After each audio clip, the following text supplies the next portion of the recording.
बांगलादेशमध्ये झालेल्या हिंसाचाराच्या घटनेच्या निषेधार्थ आज सकाळी हिंदू समाजाच्या वतीनं धुळे बंदची हाक देण्यात आलेली आहे। आई बाबा होण्याचे स्वप्न अजून पूर्ण झाले नाहीत का? आई बाबा होण्याचे तुमचे स्वप्न पूर्ण करा अपोलो फर्टिलिटीद्वारे। मोफत सल्ल्यांसाठी कॉल करा 9953959370। धुळे बंदला सर्वच स्तरांमधून प्रतिसाद मिळत असल्याचं पाहायला मिळत आहे।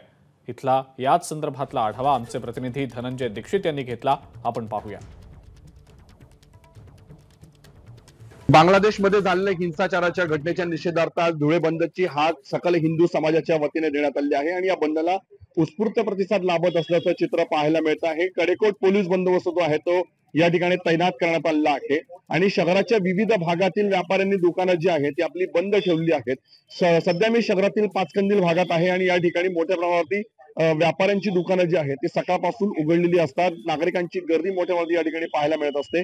मात्र आज या ठिकाणी या बंदला जो प्रतिसाद मिळतोय त्यामुळे शुकशुकाट या ठिकाणी पसरण्याचं चित्र पाहायला मिळत आहे।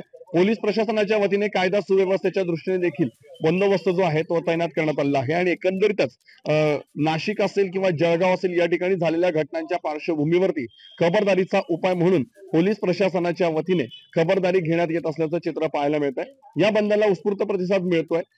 त्यासोबतच रिक्षा चालक मालक संघटनांनी देखील रिक्षा रस्त्यावर न उतरण्याचा निर्णय घेतलाय। कृषी उत्पन्न बाजार समिती देखील आज बंद ठेवण्यात आलेली आहे आणि त्याच्यामुळे एकंदरीतच सर्वच आस्थापना आज काही प्रमाणात बंद असतील, त्याच्यामुळे या बंदला उत्स्फूर्त प्रतिसाद मिळतोय। नागरिकांनी हा बंद शांततेत पाळावा असं आवाहन देखील पोलीस अधीक्षकांच्या वतीने करण्यात आलंय।